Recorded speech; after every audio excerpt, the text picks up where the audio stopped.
오늘의 설교 제목을 정할 때에 좀 많이 고민을 했습니다. 오늘 여기에 보면 예수님과 박자가 맞아야 하는 이유라고 제목이 되어 있죠.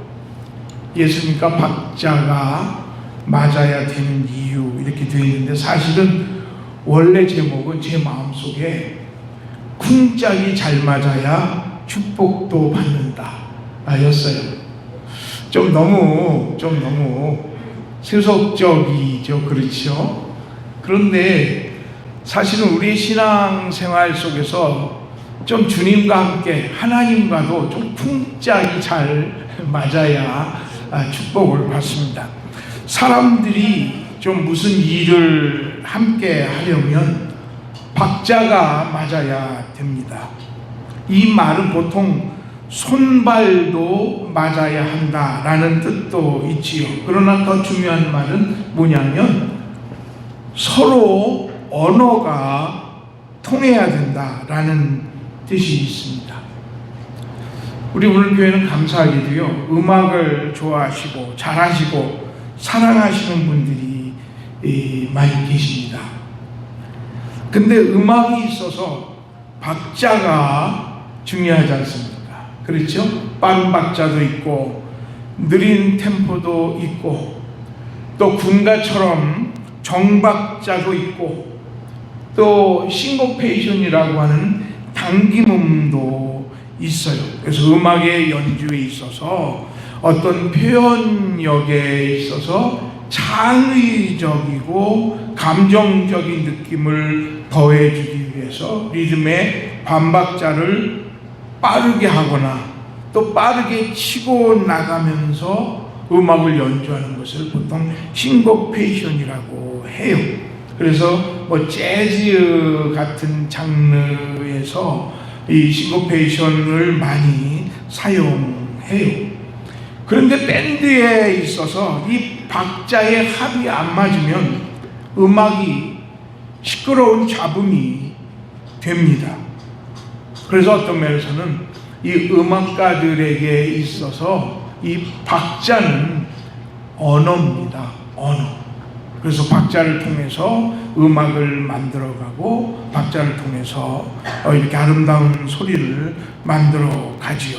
그러니까 속된 말로 음악가들은 뭐가 맞아야 되느냐면 쿵짝이 잘 맞아야 돼요. 그렇지요. 쿵짝 하고 나가는데 어떤 사람은 쿵짝 하면 음악이 시끄러워져서 도무지 들을 수 없는 그런 음악이 되고 말죠. 그래서 쿵짝이 잘 맞는다라고 하는 것은 어떤 집단에서 꼭 필요한 요소가 됩니다. 오늘 말씀에 보면 광야에서 예수님이 오병이어로 보리떡 5개와 물고기 2마리로 5,000명을 먹이시는 에피소드가 나와요.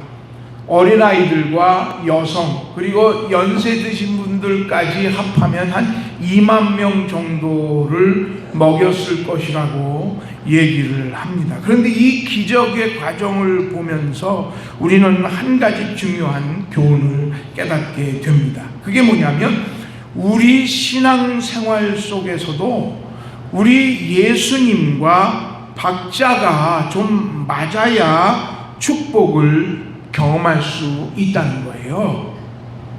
예수님이 쿵하실 때 우리는 뭐 해야 되겠습니까?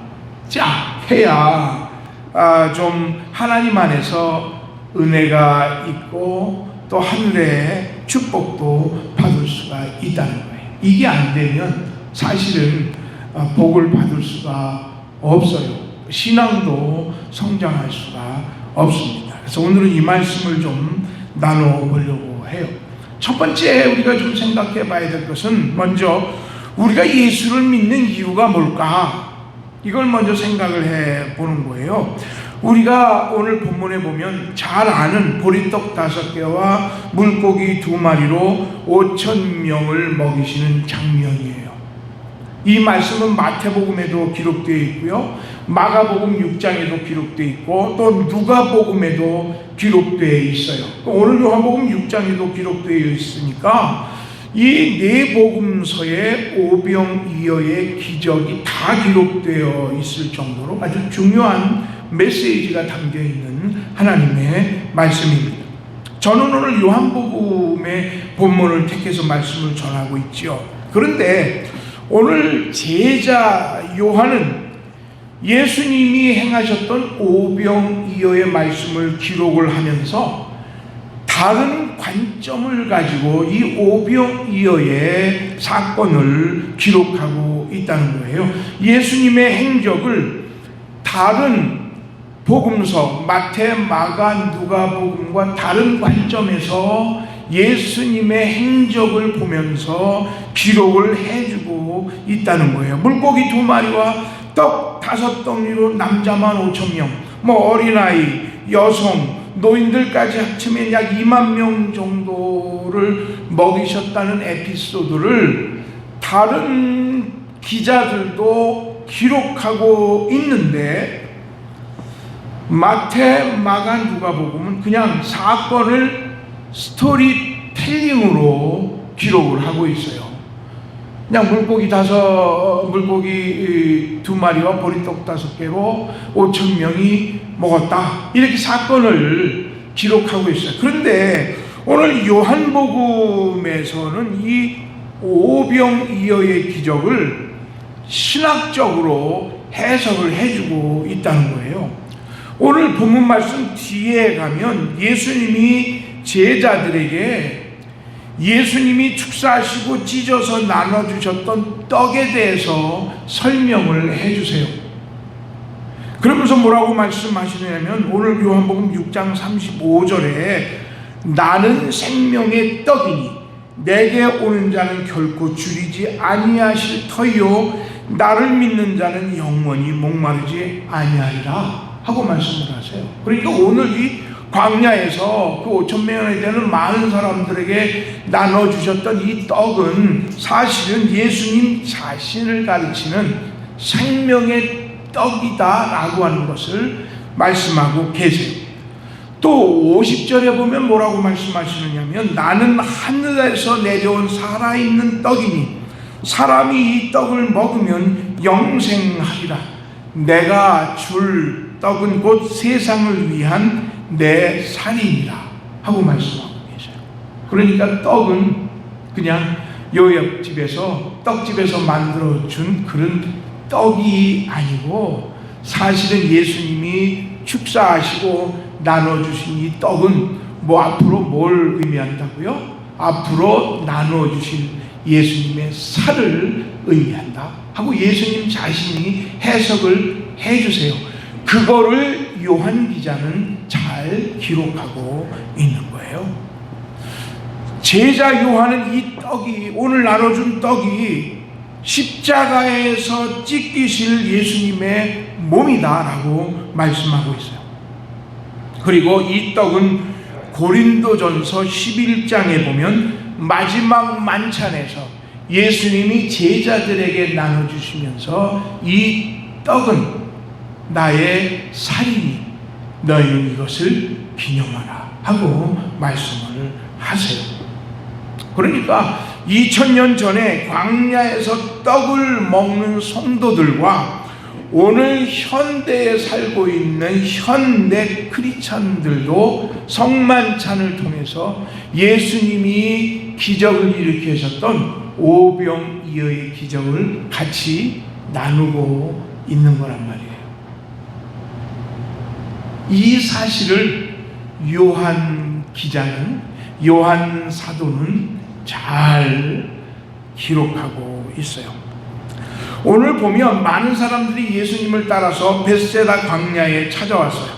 심지어는 예루살렘에서부터 찾아왔고 많은 도시나 촌에서부터 예수님을 따라왔어요. 오늘 이 많은 사람들이 광야까지 왜 예수님을 따라왔습니까?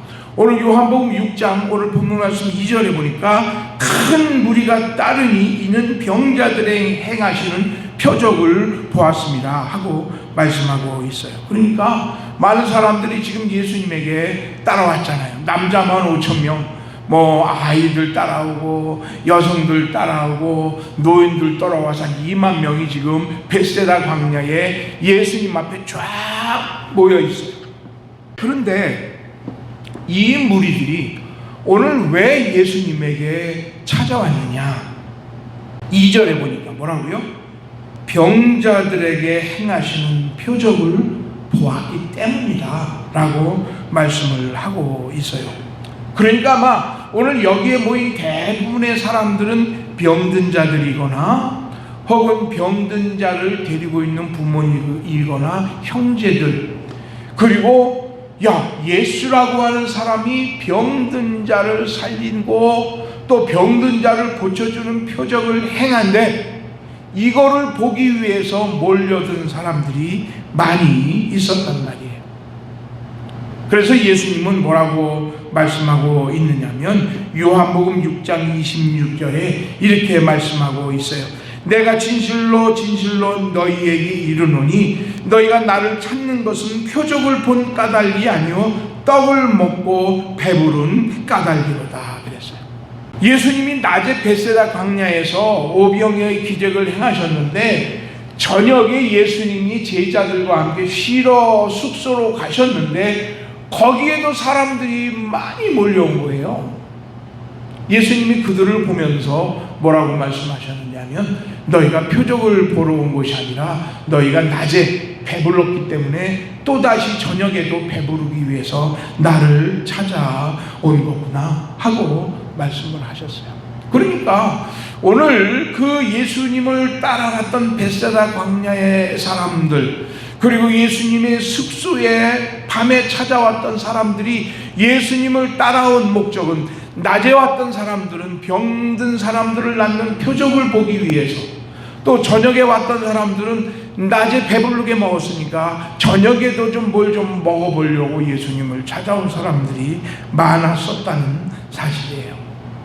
왜 예수님을 따라다니는가? 왜 예수님을 믿는가? 라는 것을 우리가 한번 우리 자신 스스로에게 물어볼 때에 과연 우리는 무엇하고 예수님에게 대답할 수 있겠는가 하는 거예요. 하나님, 내 병 좀 고치려고 예수님 찾아다닙니다. 예수 믿습니다. 교회 통계를 보면, 성도들을 보면 그런 분들이 참 많이 있어요. 어떤 분들은 예수를 복받기 위해서 믿는다고 하는 사람들이 많이 있어요. 마치 부동산 하는 사람처럼, 마치 무슨 큰 사업을 하는 사람처럼 하나님 내 사업에 큰 축복을 주십시오. 오늘 이 동네가 재개발이 돼가지고 큰 돈을 좀 벌게 해주십시오. 많은 사람들이 표적과 이적과 또 부자가 되기 위해서 예수를 믿는다는 사람들이 참 많이 있어요. 오늘 2000년에 그 벳세다 광야에서 예수님을 따라다녔던 사람들의 모습이 이와 같지 않느냐 하는 생각이에요. 아니요, 어쩌면 그 모습은 현대 크리스천들이 가지고 있는 예수님을 따라가는, 예수님을 믿고자 하는 이유가 바로 그런 것들이 아니겠느냐 하는 생각이에요. 우리는 오늘 이 본문 말씀 속에서 어떻게 예수를 믿어야 되는가 하는 걸 우리는 잘 기억을 해야 됩니다. 우리는 기적을 바라고 예수 쫓아다니는 것도 아니고, 또 내 병든 몸을 낫기 위해서 예수님을 쫓아다니는 것도 아니고, 또 배부르기 위해서 이 땅의 복을 받기 위해서 복을 추구하는 것 때문에 예수님을 믿고 예수님을 따라다니고 교회 다니는 건 아니라는 얘기예요. 우리는 찢기신 예수 그리스도의 영생의 삶, 예수의 십자가, 그 십자가를 믿고 예수 안에서 영생의 삶을 누리는 그 축복을 위해서 오늘도 이 자리에 나와 계시고 예수를 믿는 줄 믿습니다. 바로 그게 우리의 신앙의 이유가 되어야 되고 그것이 우리의 목적이 되어야 된다라고 하는 사실. 또 한 가지 우리가 오늘 말씀 속에서 생각해 볼 거는 예수님과 제자들과의 엇박자 대화가 말씀 속에 나옵니다. 오병이어의 기적은 예수님께서 기적을 보여주려고 했던 사건은 아니에요. 또 병든 자의 기적, 떡을 배부르게 먹이려고 하는 그런 목적에서 열어졌던 사건은 아니에요. 예수님의 앞으로의 십자가의 사건, 그래서 찢기시면서 온 백성을 구원하시려고 하시는 예수님의 사역을 보여주기 위해서 이 광야에서 오병이어의 기적을 행하시면서 떡을 떼어 주신 거였었고, 하늘나라의 권능을 가지신 예수 그리스도의 능력을 보여주시기 위해서 병든 자들을 나사렛 예수의 이름으로 고쳐 주신 거죠. 그런데 오늘 6장 6절에 보면 아주 중요한 말씀 한 가지가 나와 있어요. 그게 뭐냐면, 이렇게 말씀하시면 친히 어떻게 하실지를 아시고 빌립을 시험하고자 하십니다. 그랬어요. 오병이어의 사건을 통해서 오늘 예수님은 빌립과 예수님의 제자들을 테스트하시게 됩니다. 테스트를 통해서 예수님이 행하시려고 하는 의도를 가르치시려고 했던 그 교훈이 오병이어의 기적이라는 것이에요. 우리가 성경을 보면서, 성경을 읽고 설교를 들으면서 이 부분을 우리가 기억을 해야 돼요. 주님의 말씀이 때로는 우리에게 시험이 된다고 하는 사실이에요. 아니요, 또 어떤 면에서는 우리 스스로 우리의 삶 속에서 어떤 종류의 시험 속에 있는 성도들도 있다는 거예요.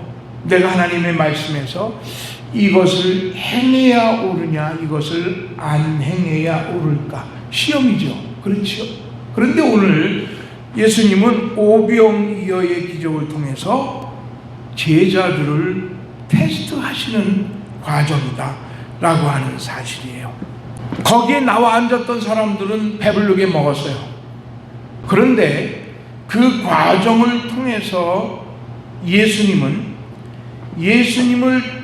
쫓아다니던 제자들의 믿음과 그들의 마음과 그들의 신앙 태도를 시험하셨다라고 하는 사실이에요. 자, 오늘 우리 이 말씀을 좀 나눠봐요.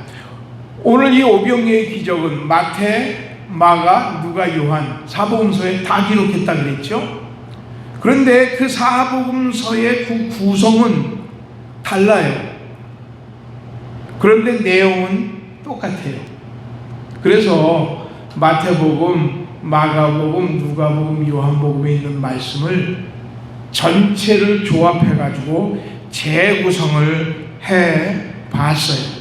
그래서 그 오병이어의 기적 속에 예수님과 제자들이 어떤 대화를 나누었나 하는 것을 한번 우리 생각을 해봐요. 첫 번째 뭐냐면, 이제 하루 종일 예수님이 이제 병든 자를 고치셨고, 또 병든 자들도 멀리서 도시서 예루살렘서 이 벳세다 넓은 광야까지 찾아왔어요. 예수님의 말씀이 길어지고 또 병든 자를 하나하나 손 얹어 고쳐주시니까 예수님도 피곤하셨고 제자들도 피곤했고, 또 거기에 왔던 병자들, 또 병자들을 데리고 왔던 부모 형제들, 또 주변 사람들도 많이 지쳐 있었던 거예요. 그러니까 제자들이 그 모습을 보고 예수님에게 제안을 한 가지 해요. 그게 뭐냐면 마태복음 14장 15절에 나와 있어요. 뭐라고 그러냐면, 예수님, 무리를 보내서 뭘 좀 사먹게 하시지요? 그랬어요. 제자들이. 그런 마음이 들기도 들겠죠. 그렇죠? 그 피곤한 사람들 모습을 보니까 정말 불쌍한 거예요. 어떤 사람들은 다리가 불편하고, 어떤 사람들은 팔이 불편하고, 어떤 사람들은 눈이 불편하고, 어떤 사람들은 걷지를 못하고, 얼마나 병자들이 많이 왔는지 그 사람들을 보니까 제자들이 참 안타까운 거예요. 이제는 좀 쉬시고 그 사람들이 알아서 나가서 흩어져서 다 음식을 사 먹고 돌아오게 하시죠 하고 예수님에게 제안을 했어요. 그때 예수님이 뭐라고 말씀하시느냐면 마태복음 14장 16절에서 뭐라고 얘기하시냐면 갈 것 없다, 너희가 먹을 것을 주어라 하고 말씀하시는 거예요. 지금 여기가 어디예요? 광야잖아요. 몇 명이 모였어요? 한 2만 명 이렇게 모였잖아요. 그렇지요?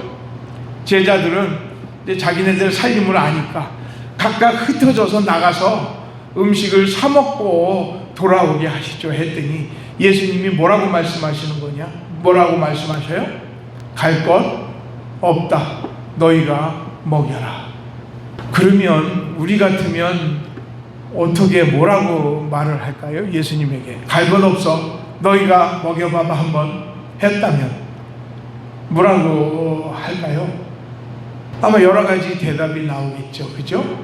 근데 그 대답이 마가복음 6장 37절에서는 이렇게 얘기해요. 제자들이 우리가 200데나리온의 떡을 사다 먹일까요? 하고 대답을 해요. 예수님은 뭐라고 말씀하셨어요? 갈 것 없다, 너희가 먹여라 그러잖아요. 그렇죠? 근데 제자들 중에서는 뭐라고 그래요? 그럼 우리가 200데나리온에 되는 그런 돈을 들여서 저 사람들을 사다가 먹일까요? 하고 대답을 해요. 예수님의 대답은 너희가 먹을 것을 주어라 한데 지금 제자들은 200데나리온 어치를 사다가 먹일까요? 라고 얘기를 하는 거예요. 200데나리온은 한 데나리온은 한 장정이 한 남자가 하루 일해서 받는 품삯이에요. 그러니까 지금의 뭐 한 100불, 200불 정도가 되는 거겠죠. 그러니까 200데나리온 하면 한 4만 불 정도 되는 그런 돈이에요. 그렇죠. 2,000명을 먹이는 2만 명을 먹이는 그 숫자니까 4만 불 이상 돈이 들지 않겠어요? 그러니까 예수님이 뭐라고 말씀하시느냐면 요한복음 오늘 6장 5절 말씀에 우리가 어디서 떡을 사서 이 사람을 먹이겠느냐? 그렇지요. 예수님 말씀이 맞지요. 지금 2만 명이 광야에 모였는데 어디에 가서 돈이 4만 불이 있다고 한들 2만 명이 먹을 떡을 준비할 수 있겠어요? 그러니까 예수님이 야 어디 가서 이 사람들을 먹일 떡을 살 수 있겠느냐 하고 제자들에게 말을 해요. 그러니까 또 오늘 본문 말씀에 보면 빌립이 뭐라고 예수님에게 말씀하시느냐면 200데나리온의 떡을 산다고 하더라도 부족할 거예요 하고 얘기를 해요. 빌립은 아주 계산이 철저했던 사람이었거든요. 실용주의자였었고 예수님의 제자들 중에서 그래도 가장 많이 배우기도 했었고 아주 현실적인 계산이 치밀한 사람이 바로 이 빌립이었어요. 근데 가만히 보니까 200데나리온어치를 사서도 부족한 거예요. 그러니까 200데나리온어치를 사서도 부족할 겁니다. 그러니까 예수님이 마가복음 6장 38절에서 뭐라고 그러느냐 하면 떡이 몇 개나 있는지 알아봐라 하고 얘기를 해요. 그냥 그렇게 사라고 말씀하신 것이 아니라 떡이 몇 개나 있는지 알아봐라 하고 말씀을 하세요. 그러니까 제자들이 뭐라고 말하느냐면 누가복음 9장 13절에서 이렇게 말해요. 이 모든 사람들을 위해서 사지 않고서는 할 수 없습니다. 그렇지, 몇 개 가지고 그 2만 명이나 되는 사람을 먹일 수 있겠습니까? 그러니까 뭐라고 얘기를 하느냐면, 이 모든 사람들을 위해서 사지 않고서는 먹일 수 없습니다 라고 얘기를 해요. 자, 오늘 이게 예수님과 제자들과의 대화였어요. 어디서 이런 사람, 이 사람들을 좀 가서 사먹게 좀 해야 될 것 같은데요. 여기 예수님의 첫 마디는 뭐였습니까? 너희가 먹여라. 가서 살 수 있겠느냐? 떡이 몇 개나 있는지 알아봐라 하는 게 예수님의 말씀이었어요. 근데 제자들은 출창 뭐라고 그러냐면 200데나리온어치를 사야 됩니다.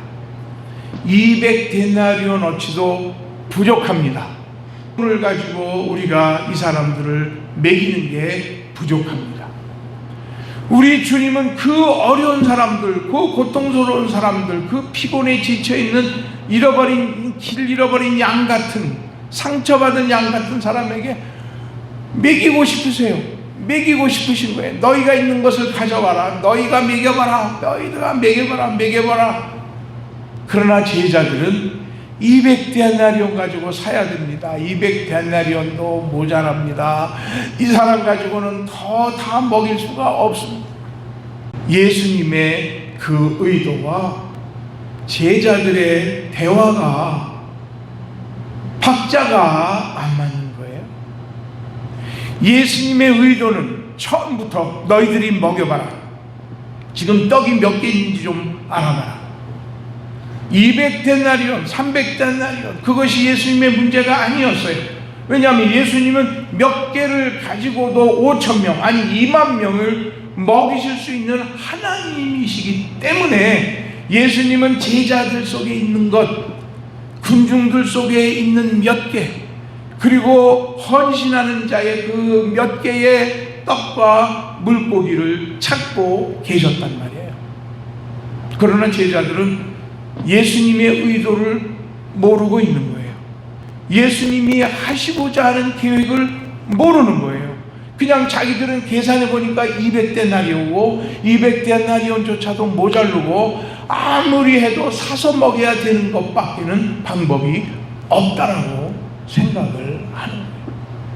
오늘 이게 예수님과 제자들과의 박자가 안 맞는 거고 풍짝이 안 맞는 거예요. 너희들이 한번 줘봐라 하면 제일 먼저 할 거는 뭐겠어요? 네, 알겠습니다. 그리고 우리들에게 있는 것을 찾아야 되는 게 예수님의 제자라면 할 수 있는 일이겠죠. 그렇죠. 너희들이 한번 먹여봐라. 그럴 때 알겠습니다. 한번 먼저 우리가 찾아보겠습니다. 그래서 이쪽에 가서 떡이나 뭐 가져온 사람들 좀 있느냐고 알아도 보고 다 알아도 봐야 되는 거잖아요. 그런데 제자들은 그게 없었어요. 그냥 예수님의 의도도 없이 그냥 자기의 계산만, 자기의 생각만 예수님 앞에 내놨단 말이에요. 몇 데나리온, 한 데나리온은 200불이면 햄버거가 40개 해가지고 이제 막 계산을 하는 거겠죠. 예? 햄버거 빅맥 세트 이래가지고서는 떴 해보니까 200데나리온 아니야 200데나리온 가지고는 안 돼. 그러면 한 300데나리온 이렇게 계산을 했겠죠. 또 너희들이 가지고 있는 것이 떡이 몇 개나 되냐 찾아보지도 않았으니까 모르는 거예요. 그런데 오늘 본문에 보면 안드레가 어떤 아이가 가져온 도시락 용도의 떡 5개와 물고기 2마리가 있습니다 라고 비로소 예수님에게 나타내 보여드리잖아요. 그리고 예수님은 그 떡을 축사하시고 그냥 그 떡과 물고기를 나눠주라고 하세요. 언제 보리떡 5개가 5만 개가 됐는지 물고기 2마리가 10,000마리로 변했는지 우리는 알 수 없어요. 그러나 축사하시고 이 떡을 가져다 주라 할 때에 제자들은 그 떡을 나눠줬어요. 나눠주고 또 생기고, 나눠주고 또 생기고, 나눠주고 생기고, 나눠줘서 20,000명이 오늘 보니까 배부르게 먹고 남은 강주리를 거두니까 12강주리가 됐다 하고 말씀하고 있거든요.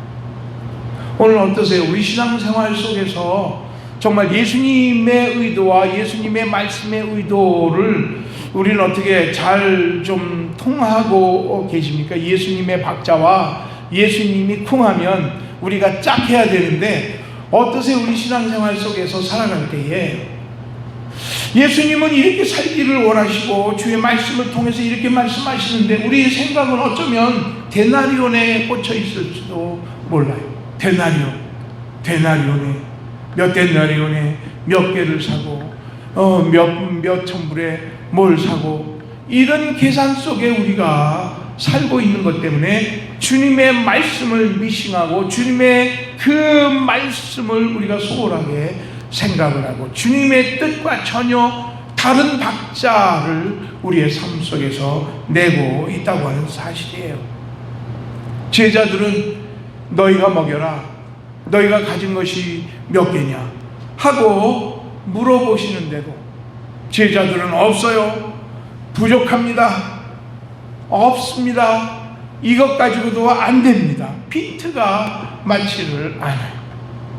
바벨탑은 하늘까지 올라가 보려는 인간의 욕심 때문에 지어진 건물이었지요. 하나님께서는 이 건물이 인간이 그렇게 욕심을 버리고 지어오는 것을 원치 않으셨어요. 그래서 하나님께서는 바벨탑을 짓는 사람들의 언어를 혼잡케 하셨어요. 거기서 여러 가지 언어가 나왔습니다만 언어가 혼잡됐다라고 하는 사실은 언어가 서로 통하지 않은 거죠. 여기 망치 좀 올려줘 그랬는데 도라이바를 자 여기 있어 하고 올려준다면 어떻게 건물이 지어져 갈 수 있겠어요? 도끼 좀 줘 했는데 벤치를 건너준다면 그 공사판은 혼란 그 자체가 되는 거죠. 어떤 빌딩도 지어질 수 없을 거예요.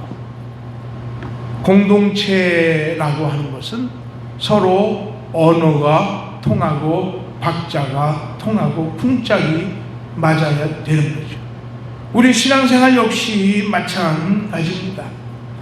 너희가 가지고 있는 것을 가지고 먹여라 라고 할 때에 우리는 그 말씀을 듣고 우리가 가지고 있는 것을 찾아보는 거예요.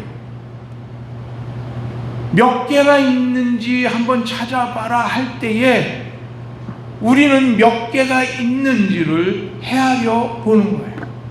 왜냐하면 하나님은 그 말씀을 듣고 우리가 가지고 있는 것을 찾아보고 몇 개나 되는지를 헤아려 보는 그 순종적인 그 믿음을 통해서 하나님이 축복하시고 하나님이 20,000명을 먹이신 놀라운 은혜와 오히려 남고 거두는 축복을 우리에게 주신다고 하는 사실이에요.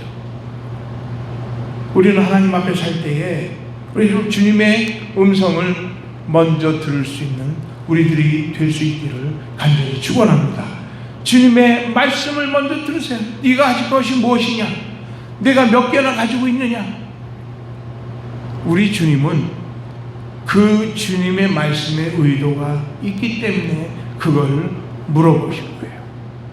그때에 그 박자를 맞추면 주님 앞에 쿵짝이 맞는 신앙생활을 할 때에 거기에 남는 것을 거두는 축복이 우리에게 있게 되는 것입니다. 저는 신앙생활할 때 좀 주님과 정말 주님의 의도를 잘 읽을 수 있는 성도들이 될 수 있기를 주님의 이름으로 간절히 축원합니다.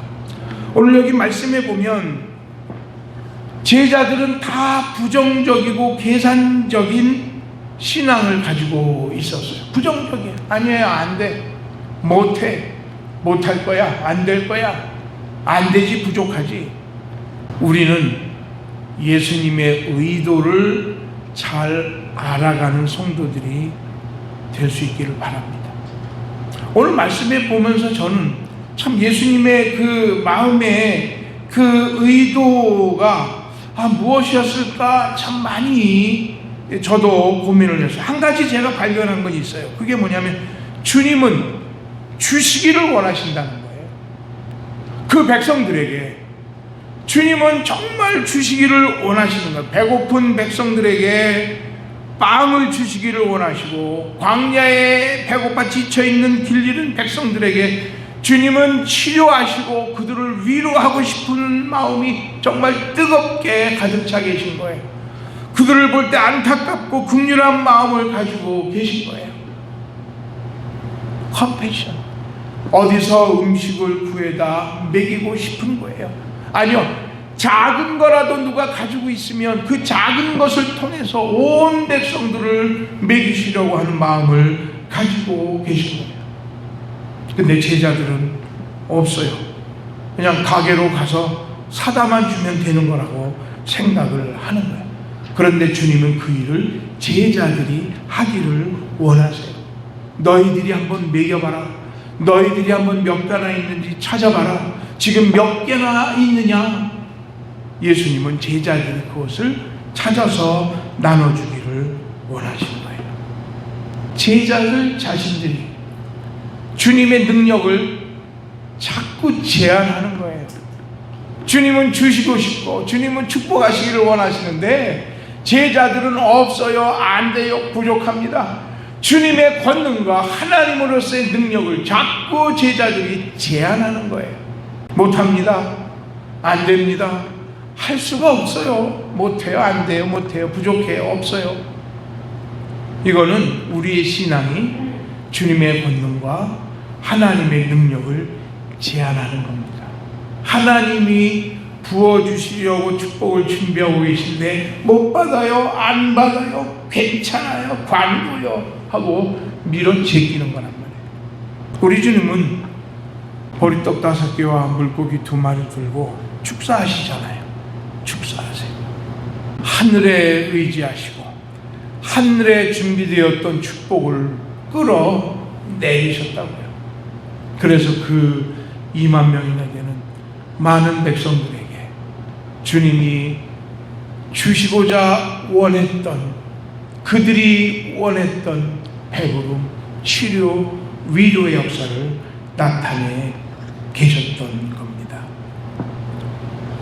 하나님의 축복은요, 내가 가진 것, 큰 것을 통해서 역사하지 않으셔요. 그냥 작은 것을 내가 가지고 있더라도, 부족하더라도, 그러나 내 마음이 주님의 뜻과 맞추어질 때에 하나님은 그 작은 걸 가지고 크게 축복하신다는 거예요. 내가 가진 것, 내가 가진 것 작아요, 안 돼요, 부족해요가 아니에요. 하나님의 축복을 이 땅에 끌어내리려면 우리는 주님의 마음에 합한 우리의 마음을 가지고 있으면 됩니다.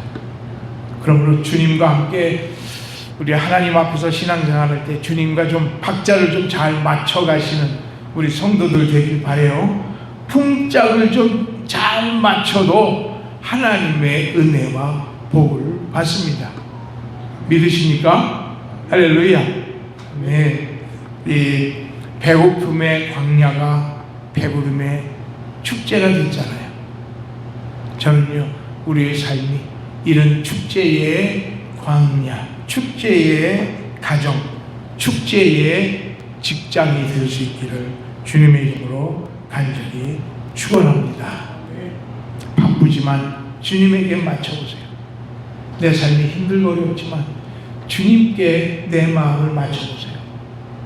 힘들고 어려운데도 주님께 내 마음을 맞춰보세요. 내 생활을 맞춰보세요.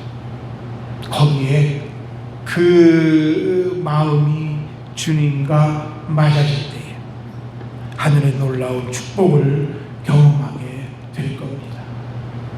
그러므로 우리 주님과 함께 신앙의 쿵짝을 잘 맞춰서 하늘의 축복을 경험하는 우리 성도들 될 수 있기를 간절히 축원합니다. 기도드리겠습니다.